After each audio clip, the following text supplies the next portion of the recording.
Mutual funds में invest करने के कई बेनिफिट्स हो सकते हैं और उनमें से एक है डाइवर्सिफिकेशन।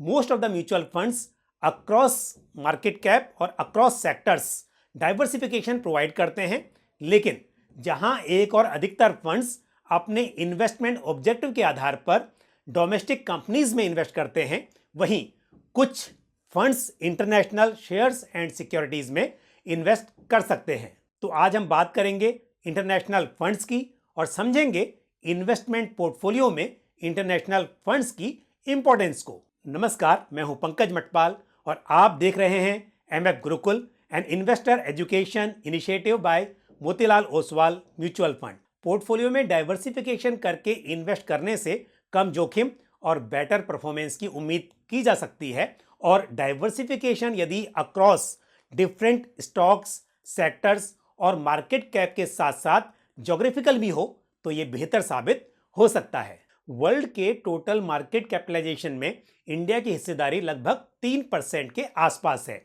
यानी केवल डोमेस्टिक कंपनीज में इन्वेस्ट करने का मतलब है कि बाकी के 97% पोटेंशियल इन्वेस्टमेंट ऑप्शन को मिस करना।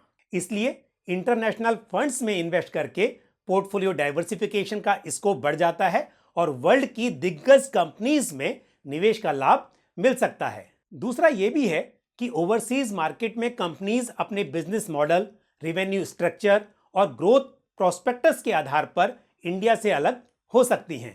उदाहरण के तौर पर इंडिया और यूएस दोनों की आईटी सेक्टर में अच्छी प्रेजेंस है, लेकिन दोनों मार्केट्स काफी हद तक एक दूसरे से अलग हैं।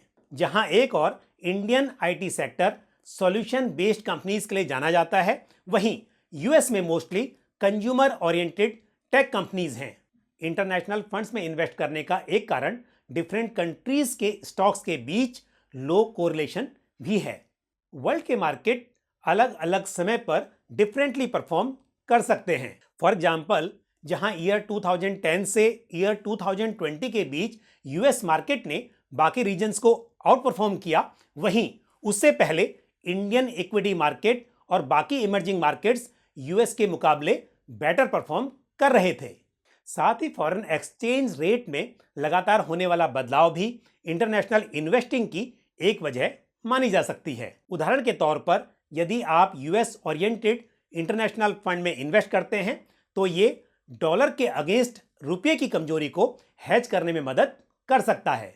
लेकिन यह समझना भी जरूरी है कि सभी इंटरनेशनल फंड्स एक जैसे नहीं होते।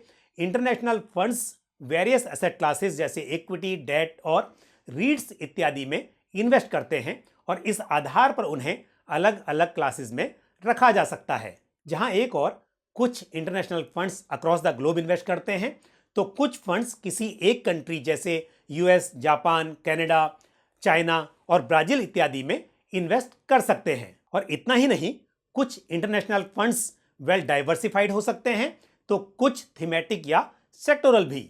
इन्वेस्टर्स अपने objective of investment and risk appetite के आधार पर अपने लिए एक या अधिक इंटरनेशनल फंड्स चुन सकते हैं। In general first time investors के लिए उनके टोटल इन्वेस्टमेंट पोर्टफोलियो का 10% एलोकेशन इंटरनेशनल फंड्स में एक अच्छा स्टार्टिंग पॉइंट हो सकता है और फिर धीरे धीरे इसे 15 to 25% तक भी बढ़ाया जा सकता है। ये थी कुछ जानकारी इंटरनेशनल फंड्स के बारे में। मुझे उम्मीद है ये जानकारी आपको पसंद आई होगी। एमएफ गुरुकुल के आज के इस एपिसोड में इतना ही, लेकिन यदि इंटरनेशनल फंड से जुड़ा हुआ आपका कोई सवाल या सुझाव हो तो आप कमेंट बॉक्स में पोस्ट कर सकते हैं। इसी के साथ मुझे दीजिए इजाजत। अगले एपिसोड में फिर किसी इंपॉर्टेंट टॉपिक के साथ आपसे मुलाकात होगी। नमस्कार।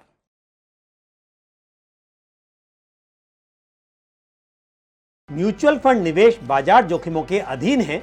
योजना से संबंधित सभी दस्तावेजों को ध्यान से पढ़ें।